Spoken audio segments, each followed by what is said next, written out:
안녕하세요. 이승주 변호사입니다. 자, 이번에는 특약이 상가 임차인의 원상 회복 의무를 면제한 것으로 해석되는 경우. 자, 이 문제는 제 책 부동산 분쟁의 쟁점 2판 137쪽에 나옵니다. 자, 일단 원상 회복 의무를 면제하는 특약은 유효합니다. 따라서 계약 종료 시 임차인은 원상 회복 의무가 없다라고 특약으로 정해두면 그 특약대로 원상 회복 의무가 없는 거예요. 자, 그런데 우리가 부동문자 또는 인쇄문자라는 게 있습니다. 우리가 계약서에 부동문자, 움직이지 않는다는 거죠. 인쇄된 문자를 말해요.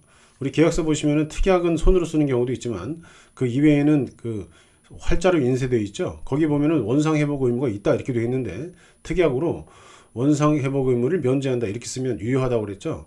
이게 충돌되잖아요. 이렇게 특약과 기존에 있는 인쇄 문자가 충돌할 때 특약을 우선하죠. 뭐 특약을 손으로 쓸 수도 있겠지만 뭐 컴퓨터로 뽑아서 쓸 수도 있죠. 꼭 그 특약에 쓸 때 기존에 있는 상충되는 거를 뭐 지워야 되거나 이런 건 아니죠. 상충되는 상충되는 계약이 있을 때는 특약을 우선한다라고 생각하시면 돼요.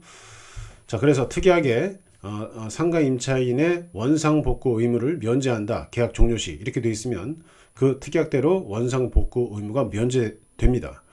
자, 그런데 문제는 뭐냐면은 이게 이 특약이 애매해요. 이 특약이 원상 회복 의무를 면제하는 건가?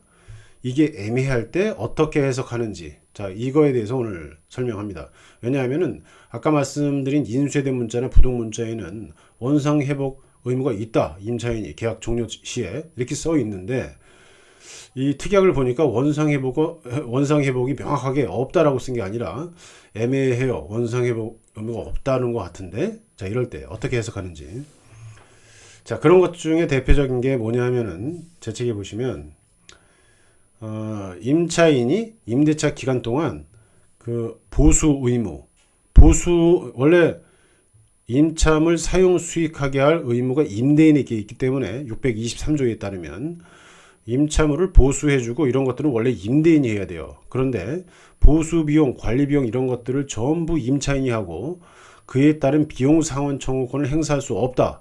민법에 따르면 비용상환 청구권을 행사할 수 있거든요. 그런데 보수비용, 관리비용 이런 거 전부 임차인이 하고 비용상환 청구권을 할 수 없다. 이렇게 돼 있고, 자, 그런 다음에 비용상환 청구권을 포기하는 특약 이렇게 있다면은 원상 회복 의무도 없다고 해석합니다. 대법원에서는.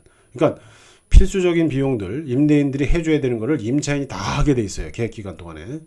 그러고 나서 비용상환 청구권도 할 수 없다. 이렇게 돼 있으면 원상 회복 의무를 지지 않는 걸로 해석한다는 거죠. 대법원에서. 일단 이렇게 하시고.